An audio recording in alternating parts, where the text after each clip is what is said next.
Welcome to Rooted and Rising, the podcast. I'm Denise Jackson, your host, and I'm so excited to have you join us on these journeys of hope and growth from the greenhouse. Enjoy the conversation. Welcome to Rooted and Rising, Growth from the Greenhouse. I am very excited. You know, I always am excited to have my friends join me for a conversation. I'm so glad you're here, and Kate Robbins is here today to talk about marriage and loss, and I don't know where God's going to take this, but we're happy to have you. Well, Kate, I'm glad you're here. I'm glad to be here. Yes. Why don't you just talk to me about like the beginnings of your marriage with Michael and like how y'all got together, and then just go from there. We'll see where we go. Well, I was in college, going nowhere, and a friend of mine said she was going to Estes Park for the summer. Why don't I come along? Sounded like a great adventure. Yes, a great summer. That's the summer that I met my husband.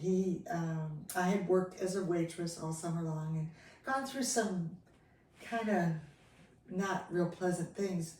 One of which was a guy made a real inappropriate advance to me, and this man that I had barely met confronted him and, treat women that way. And that caught my attention because, that was the early 70s and chivalry was kind of dead at that point in a lot of ways. And so that just really blew me away. And so we started communicating, talking, not real seriously, but... So was the man that confronted him was Michael? Yes.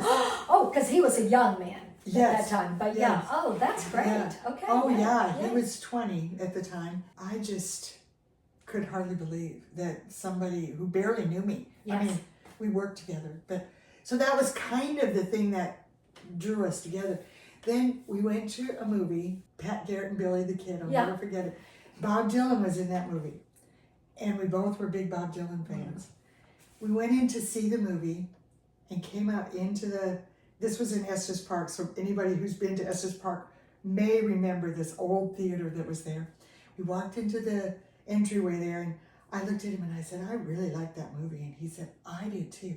Let's go watch it again. So we both went to the bathroom and kind of acted like we were just coming in and turned around and went into and that impressed me. That he was so in the moment that he was, there was no agenda. Yeah. And so that was so fun. And so after that, we really eventually decided we were going to get married. We were so young when we got married. He was just barely 21 and I was 20. And we tried a lot of different adventures and had a lot of fun. We moved eventually to Bryan College Station and lived there, and that's where I had my first miscarriage. And then I had another one. So talk to me about the miscarriage, the first miscarriage. It was just devastating. And he was so simpatico, I guess, that I always had terrible morning sickness. He would get up and throw up, and then I would get up and throw up, or vice versa. It was just crazy. I don't know if he was just so anxious about becoming a father, but at any rate. So that first miscarriage was pretty devastating. And the second one was almost like I felt pretty hopeless. So by the time, and this was over a series of years, but by the time I got pregnant the third time, he was working in the oil field at the time. And we'd lost a business that we'd run together and several really kind of tough things already by that time. But I think I was kind of off emotionally. And when I found out I was pregnant the third time, because we had been using protection, and so I couldn't believe that I was pregnant. And I said, Michael, I cannot go through another miscarriage. And he said, you are not going to do anything to my child. We're going to have this baby if it's at all possible. I will never forget that, because that was when I began to realize that a woman is protected by her husband. And when we first were together, we had been very involved in a church, but by the time I'd had my second miscarriage, we were not involved in any church. We were in a party scene, basically. So do you think that the miscarriages contributed to that? I do. Did you just feel like, where are you, God, in that situation? And Michael especially felt that. He desperately wanted children. When we had that second miscarriage, it just kind of went off the rails for both of us a little bit. And I literally, in my mind, I was ready to have an abortion. And he just, no, absolutely not. And that child came into this world just as healthy and big and strong. He was almost 9 pounds. Oh, wow. And, yeah, just a fabulous kid. And so, I mean, through that process of birthing that child, I remember just thinking, you know, I cannot imagine. What if? Yes, you hadn't had him. Yeah. Yes. And I mean, to this day, he still holds my heart. But at any rate, our marriage, I mean, we always had this bond of deep, deep love for each other. I grew up in an amazing family. My parents were both strong Christians. I grew up on a farm. As a kid, I always had a job to do, but I was always praised for the good work I did. And I was raised by a fabulous set of parents and a fabulous community. Yeah. We were related to half the people that lived in that area. Yeah. Michael did not have that upbringing. And, you know, you can say love conquers all, but boy, sometimes it's a big battle. Yeah. And there was a lot God's love is what we should say. God's love does conquer all. Yes, and that's really... But yeah. But it may take a long time, and all of us, you know, we all go through seasons, I think, of trusting that God will move in a situation, and when he doesn't the way that we expect, it's the hardest thing. You feel like you're abandoned. You aren't ever abandoned. He's always holding us. But in the world, it feels like, where are you? Did you just leave me? How could this happen to me? You know? Why are you so silent? Why are you the question silent? that I always Yeah. And, and what are you doing? What are you doing? Why? Yeah. You know. Yeah. And because of the woundings, I mean, his parents had a rough divorce and just lots of rough stories in his upbringing. But they taught him to be chivalrous, or somebody did. Somebody did. His father was a military man. Yeah. And oh my goodness. Yeah, he knew how to be a gentleman, for sure. That's awesome. But they moved all the time. I mean, it was a typical military upbringing. So he never really had a foundation, I feel. He was a believer. That never changed, really. Yeah. I wonder how that happened. Was he a believer when y'all got married? Yes. I mean, our dates used to be Bible studies. That's wow. what really, yeah. I mean, I believed I was marrying a very strong Christian. And I think that's the piece that I meditate on, is when children are hurt and those hurts aren't healed and only Jesus can heal them. Yeah.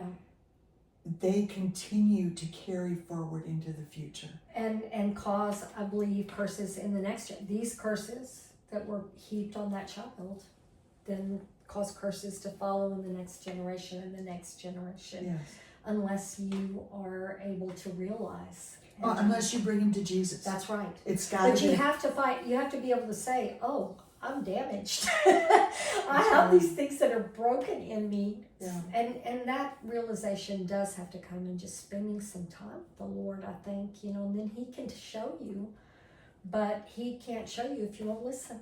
I agree with that 100%. And that means there's a scripture about open the ears, open the eyes. Yes, there are many of us who are strong believers. The wounds that we carry keep us in that cycle sometimes of just brokenness. Yeah. And I don't believe that all Christians are meant to live, or any Christians are meant to live that way, but only Jesus can heal it. We choose to hold on to those things too, I think. That's one of the things. We choose to. Because it's like our protection. I remember as a young woman, I really held on to being Irish because I thought that justified me having a temper.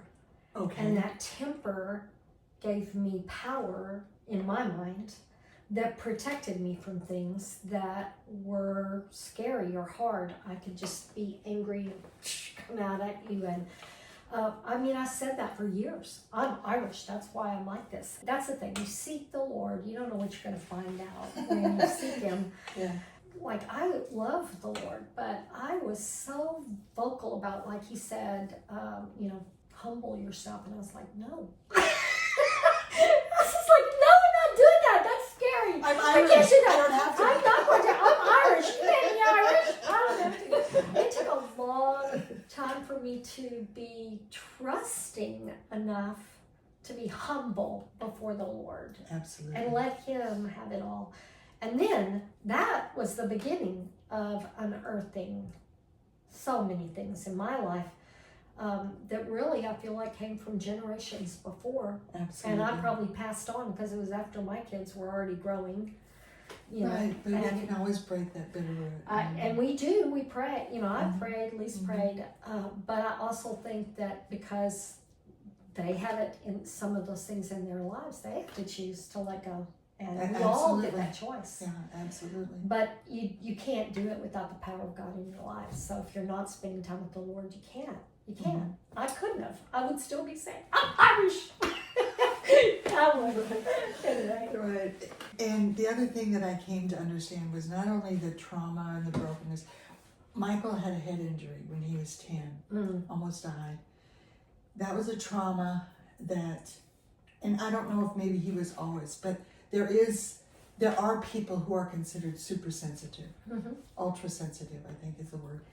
And I've come to understand that he definitely had that. He was very easily hurt by things, not so much that people said and did to him, but when he saw other people hurting, it just hurt him so deeply. That was something I don't know that I appreciated early on either. He was always, Kate, they need help. And financially, we help people that just might have even had as much or less, or more than you did, right? Yeah, we went through some of that too. Yeah, and we opened our home to lots of kids, stayed with us, adults too, over at different times. I'm not saying that that's the way it should have been.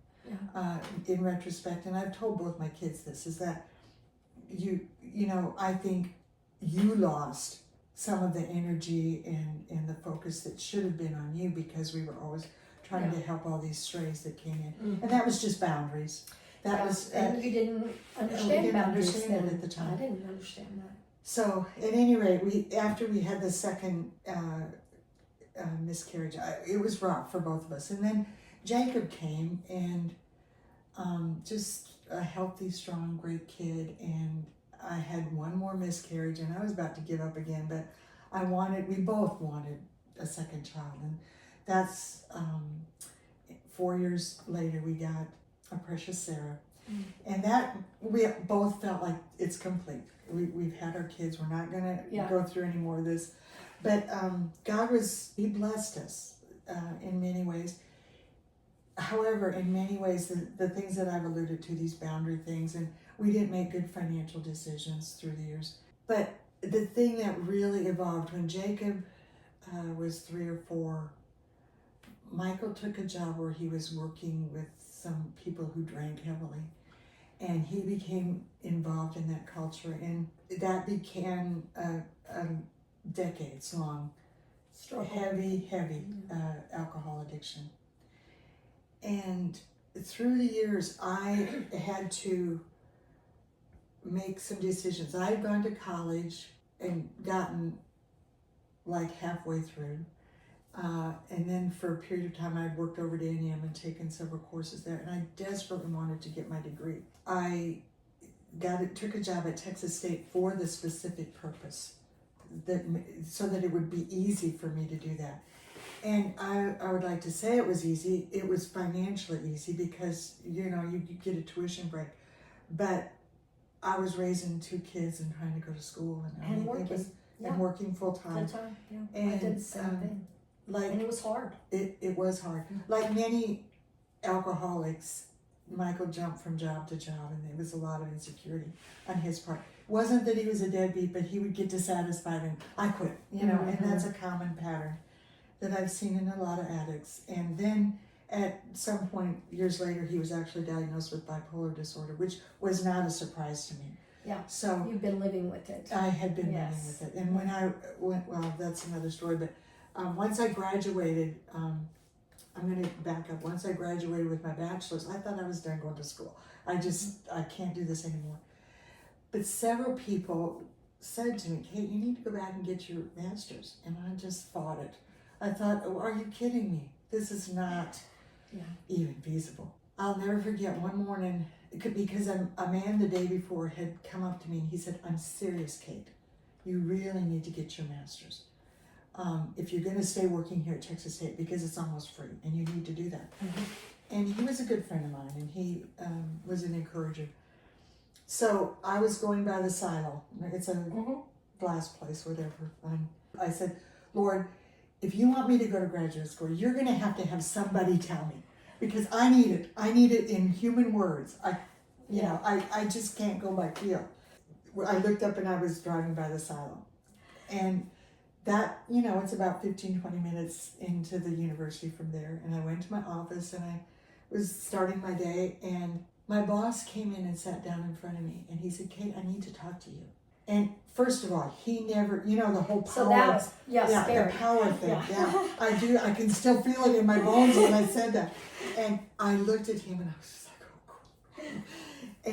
And he said, you need to go back to school and get your master's in counseling. I looked at him and I just was speechless. Yeah. Because you got an answer. You just asked. It had not been an hour. Yeah. And, that's so good.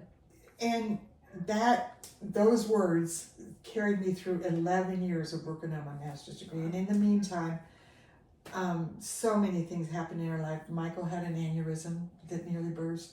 They did surgery, but he had a total breakdown in the midst of all that. I lost my mother.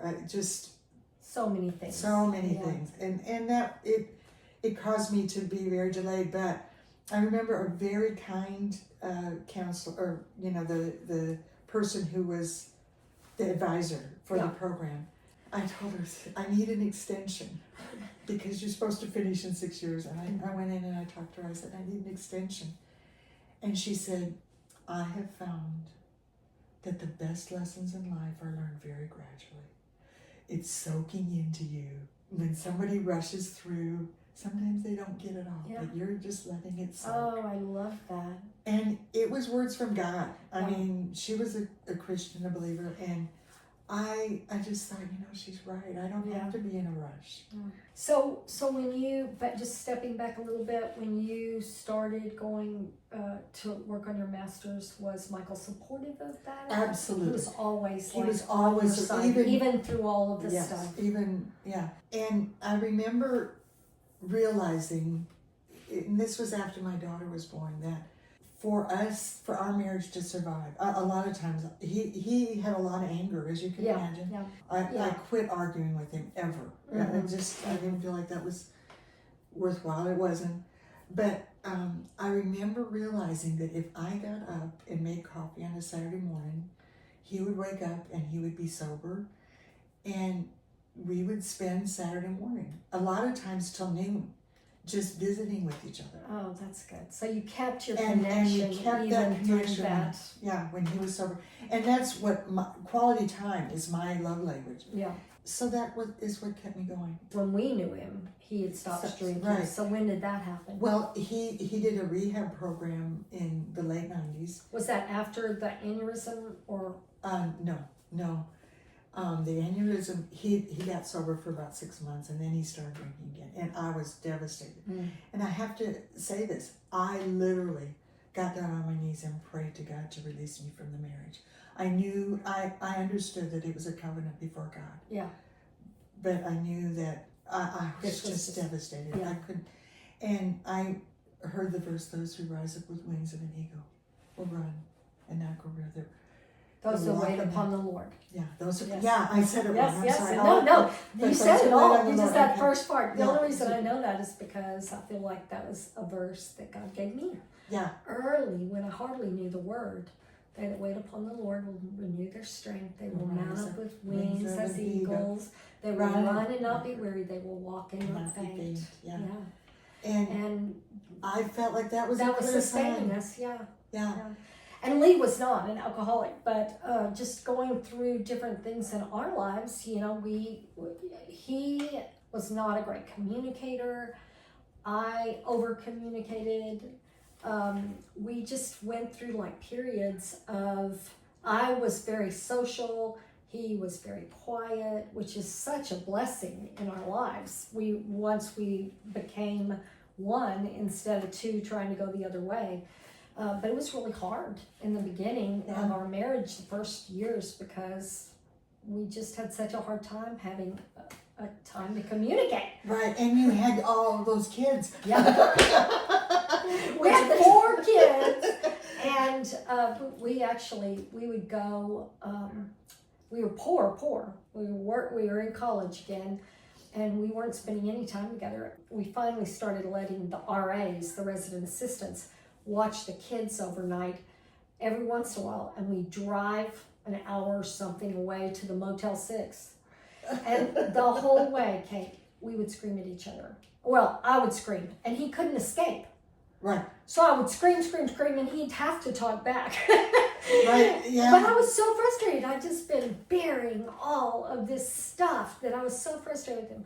But then we'd get to the hotel and we would make love, and we would dream again, and we would plan on the way home, and it was it was crazy, but it kept us going for a while because in our regular daily routine we couldn't talk. Absolutely. And we couldn't deal with issues. And right. I would just hold those things in my heart against him. I know he was holding things against me, and we wouldn't deal with them. Right. So, right. I mean, that reminds me of a time, and I think the Lord just put it on my heart. We were taking a ride. I don't even know. We were coming back from Houston. I remember that. And we were both screaming at each other at the top of our lungs, just like you're saying. And I guess it was the Lord I said, okay, stop. Just stop. Why in the hell did you marry me in the first place? And it just took him aback. And I said, tell me. You know, if you're so angry at me and want out, tell me why you married me in the first place. He started saying, well, because you're beautiful, because you had a good sense of humor. We could go on hikes together.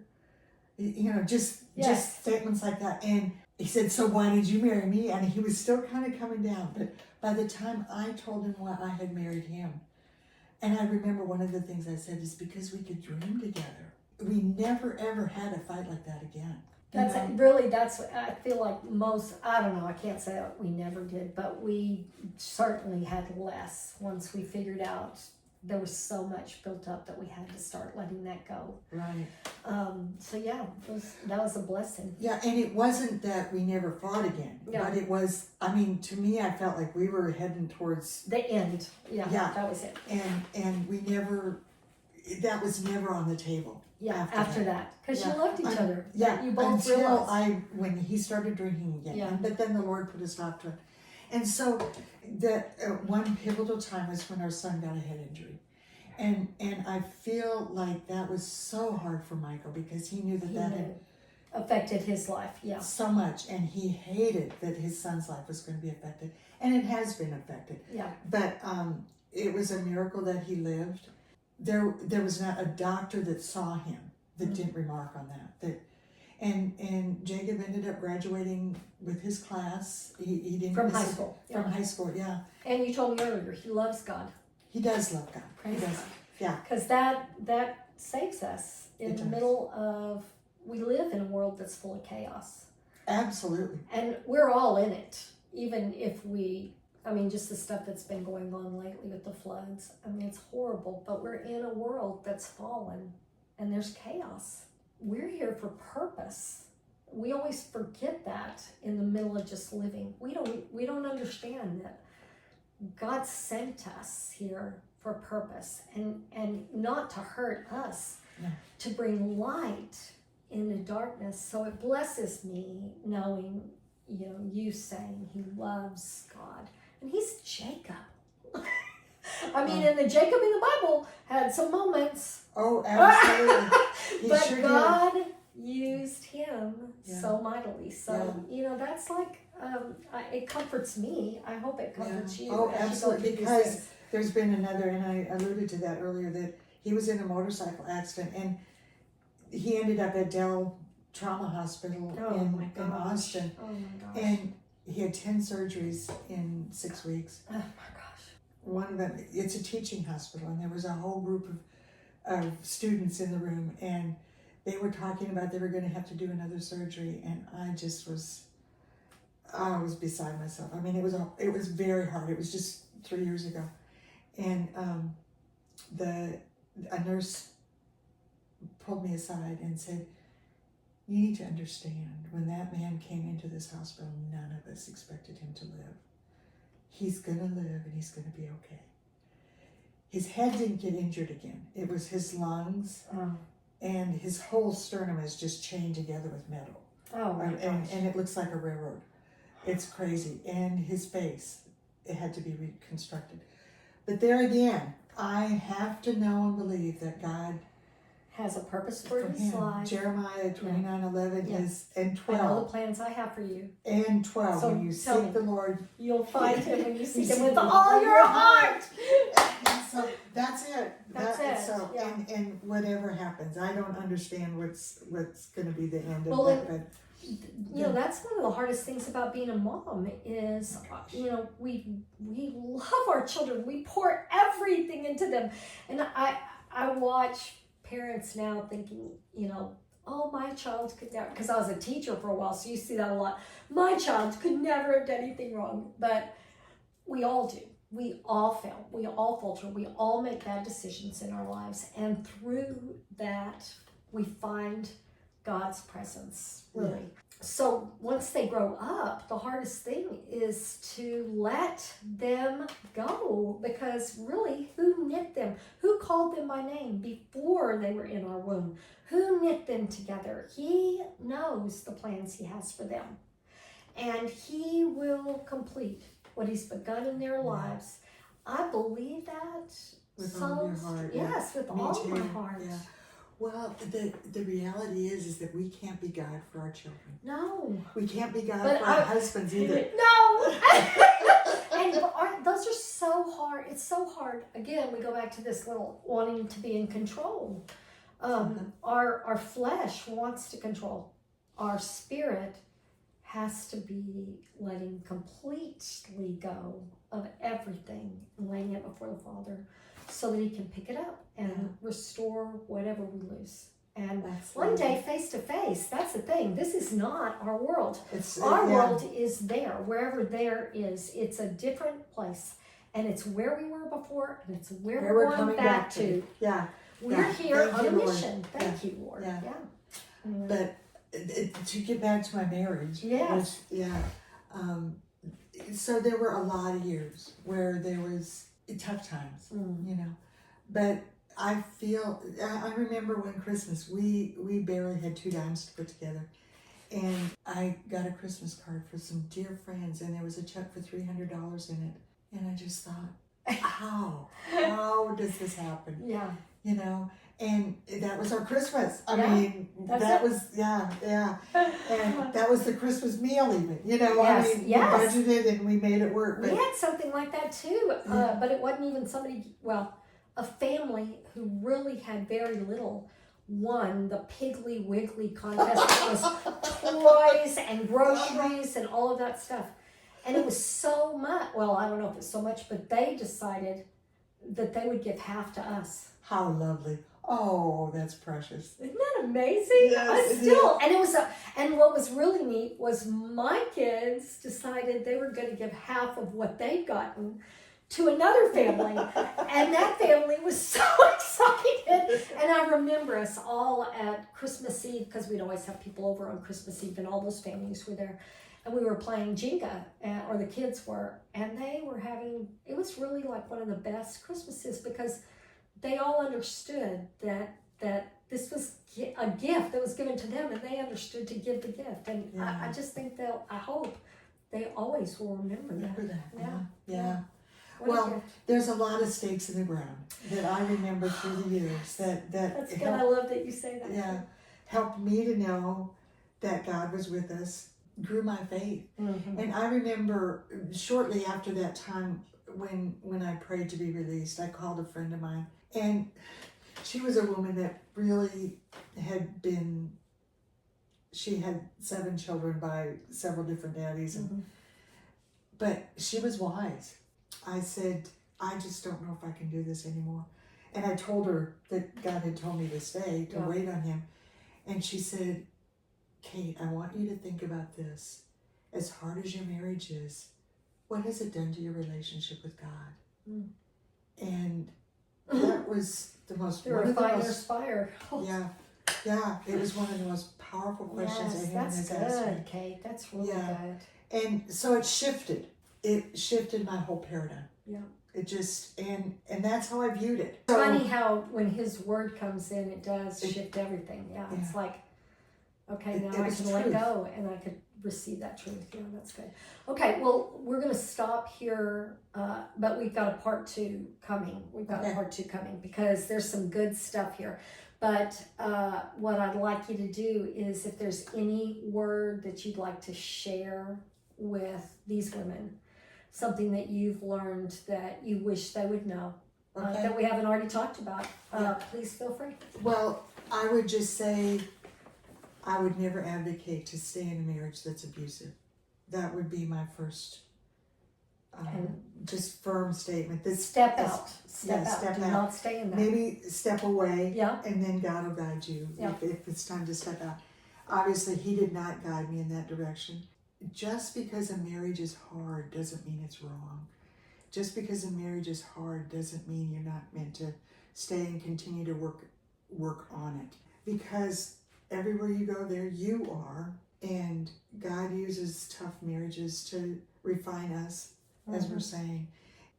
The reality is that I just don't know very many marriages that are easy. No, because becoming one is not easy. It's not. And for, like, I think we're sort of like spirits, is that, man, I was independent. Yes. I didn't want anybody telling me what to do. So, yeah. Or demanding, or not even demanding, but just trying to weave my heart together with another person's was really hard for me. Hard.